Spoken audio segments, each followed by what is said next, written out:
Her daughter kicked her out with no remorse, thinking she'd won. But the deed still had her mother's name on it. And when the letter arrived, the daughter realized too late. She had no home and no more control. Welcome back and enjoy the story. The kitchen knife scraped against the cutting board with mechanical precision as Evelyn Matthews sliced potatoes for dinner, her weathered hands moving with the practiced rhythm of 7 decades. At 72, she wore her grey cardigan like armor. Against the world, its elbows faded from countless hours of cooking, cleaning, and caring for a family that had grown cold toward her. The smell of onions made her eyes water, though she wondered if the tears came from something deeper than the vegetables before her. In the adjacent living room of the modest Chicago bungalow, her daughter Patricia scrolled through her smartphone with the intensity of someone avoiding reality. Her husband Robert sprawled across the leather couch, a piece Evelyn had saved months to buy them as a housewarming gift. His feet, propped up on the coffee table remote control, clutched like a scepter of indifference. 11-year-old Timothy sat in the corner, his young eyes darting between his mother's scowl and his grandmother's hunched shoulders, sensing the tension that had become as familiar as the wallpaper. The wooden spoon clinked against the pot's edge as Evelyn stirred the simple rice, the sound echoing in the silence like a metronome counting down to something inevitable. Her fingers bent from arthritis, and a lifetime of manual labor gripped the utensil as if it were her only anchor in a sea of growing hostility. The house, she had worked 3 jobs to afford the walls, she had painted herself the floors, she had scrubbed on her hands and knees. All of it felt like a monument to unappreciated sacrifice. "Would you stop that infernal banging, Mother?" Patricia's voice sliced through the air like broken glass. "That spoon against the pot, it's driving me absolutely insane." Evelyn's hand froze mid-stir, her heart skipping a beat. The simple act of preparing a meal, something she had done thousands of times with love, now felt like a crime.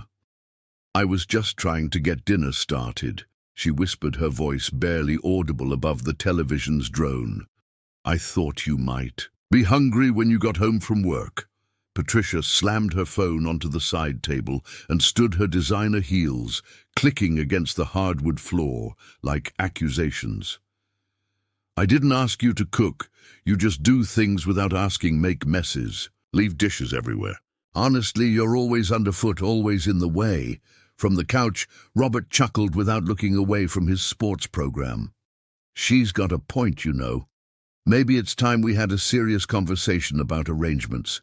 Your mother's becoming more of a burden than a help around here." The word burden hit Evelyn like a physical blow, settling into her chest, with the weight of 20 years of widowhood and growing loneliness.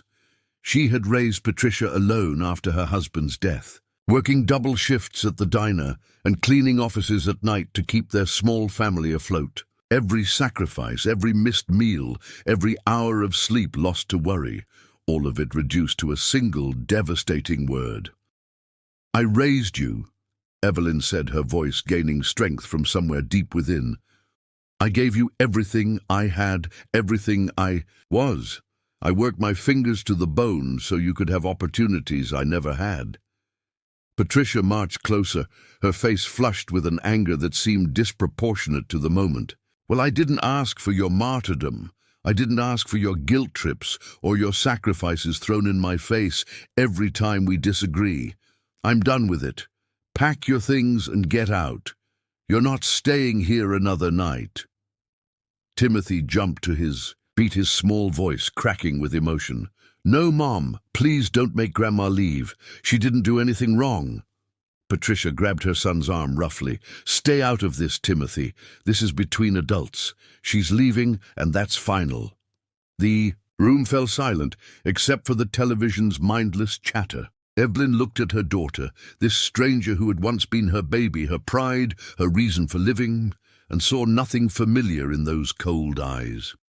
Without another word, she turned and walked to her small bedroom, the same room where she had sewn Patricia's Halloween costumes, and read her bedtime stories until she was far too old for them.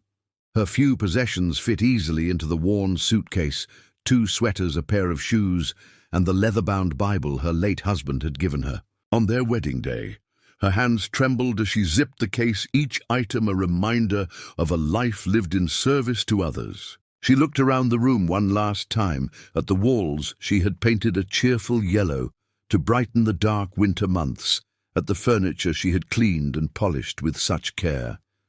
The front door opened to a bitter February wind that cut through her thin coat like a knife. She stood on the porch of the house she had called home for 30 years, her breath visible in small clouds, her suitcase heavy in her arthritic grip. Behind her, the warm glow of the living room window seemed to mock her exile, and she could hear the television's volume increase as if her departure was cause for celebration.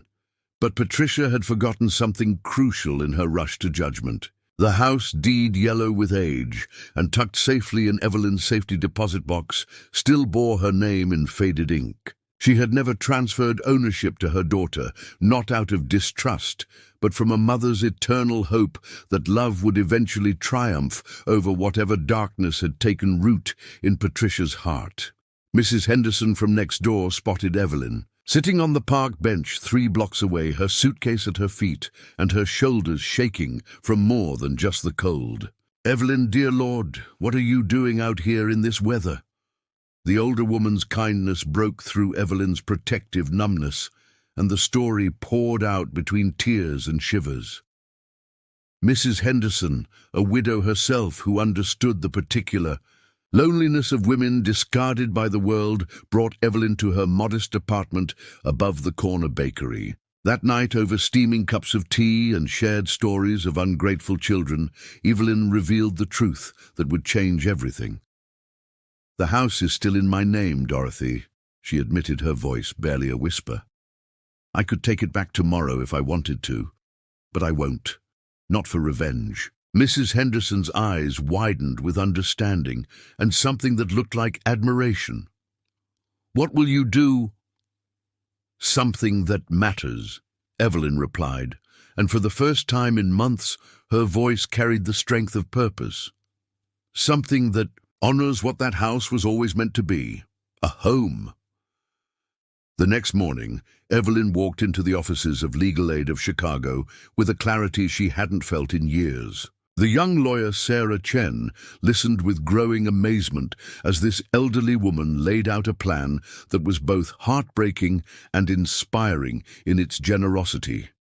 "I want to donate the house to the Chicago Women's Shelter," Evelyn explained, her spine straight and her voice steady. "I want it to become a transitional home for elderly women who have nowhere else to go. Women like me who gave everything to their families only to be cast aside when they became inconvenient." Sarah had handled hundreds of property transfers, but none had moved her like this one. As she prepared the paperwork, she watched Evelyn sign away what was likely her only significant asset, with the calm determination of someone who had found her true purpose. The transformation was remarkable. This woman who had entered defeated and broken was leaving with the dignity of someone who had chosen love over bitterness. The legal notice arrived at Patricia's house on a Tuesday morning, delivered by certified mail like a judgment from above. Her coffee mug shattered against the kitchen floor as she read the words that turned her world upside down. She had never owned the house. The property she had assumed would be her inheritance. The equity she had already mentally spent belonged to a non-profit organization she had never heard of. The drive across town to the lawyer's office was a blur of rage and disbelief. Patricia burst through the doors, demanding explanations, threatening lawsuits, insisting there had been some terrible mistake. But Sarah Chen's calm recitation of facts was unshakable. The house had been Evelyn's to give, and she had chosen to give it to people who would appreciate it. "Where is she?" Patricia demanded, her voice hoarse from shouting. "Where is my mother?" She found Evelyn at the Sunset Manor retirement community, sitting in a circle with other women, teaching them to knit scarves for the homeless shelter. The sight of her mother looking peaceful, even content, in these humble surroundings only intensified Patricia's fury. She stormed across the common room, her designer heels clicking like gunshots on the linoleum floor. "You gave away our house!" she screamed, causing the other residents to look up in alarm. To complete strangers? What kind of mother does that to her own family? Evelyn set down her knitting needles and looked at her daughter with eyes that held more sadness than anger. "I gave it to people who understand what family really means," she said softly. "People who know that love is about kindness, not convenience." Patricia's face flushed crimson. "We're your blood. That house was supposed to be our inheritance. And what about your savings?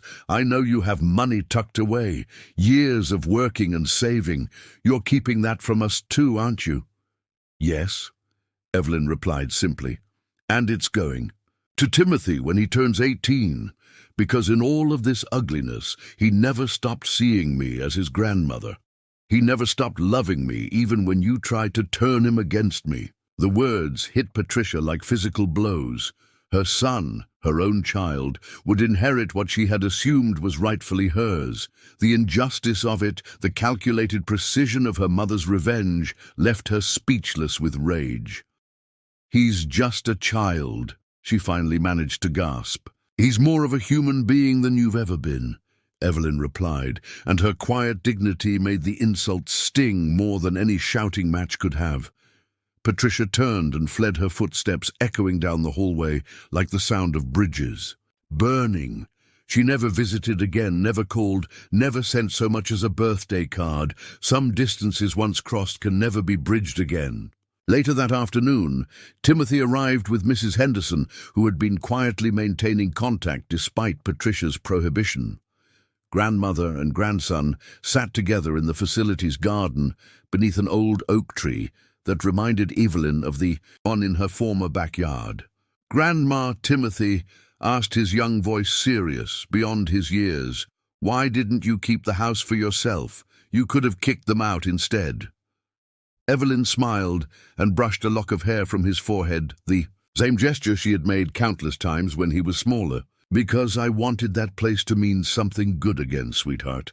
I wanted it to be a home where people take care of each other, not a place where love goes to die.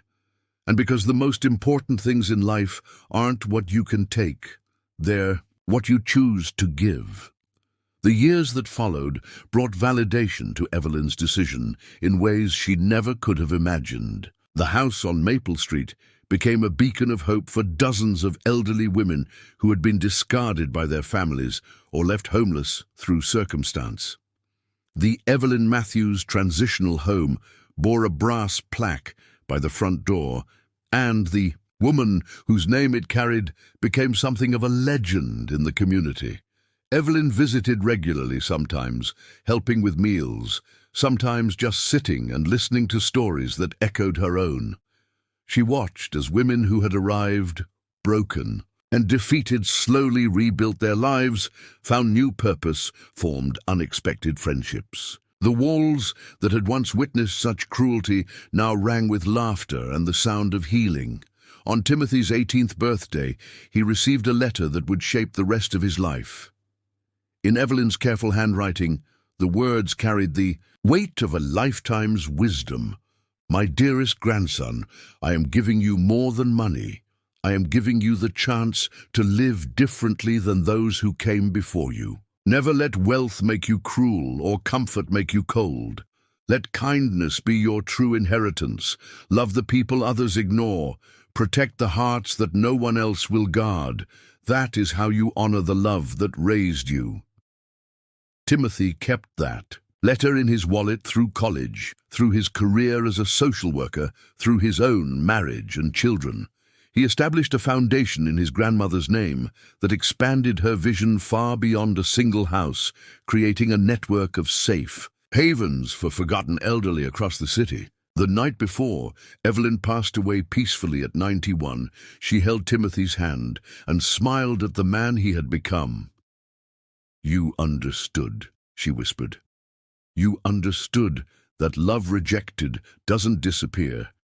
It just finds a better place to grow." Her funeral was attended by hundreds of people whose lives she had touched. Former residents of the transitional home, volunteers from the foundation, neighbors who remembered her quiet kindness. Patricia was notably absent, her absence more telling than any eulogy could have been. But Timothy stood at the podium and spoke words that would have made his grandmother proud. "She taught me that dignity isn't something others can take from you. It's something you choose to keep. And when you choose to give it away freely, to share it with others who need it most, that's when it becomes eternal." The Chicago Tribune's obituary called her a woman who turned rejection into redemption, but those who knew her best understood that Evelyn Matthews had always known the secret that eluded so many. Love, even when cast aside, has the power to transform everything it touches. Her legacy lived on, not in property or possessions, but in the countless lives made better by her choice to respond to cruelty with grace. Years later, when people asked Timothy about the source of his compassion, he would smile and tell them about his grandmother, the woman who lost her home but found her purpose, who was thrown away like garbage but chose to become a masterpiece of human dignity. Because love, even when rejected, still rises, and when it does, it changes everything forever. Congratulations, type 7 in the comments, so I know you stayed with me until the end. Leave a like and subscribe, but only if you truly enjoy what I do here. See you.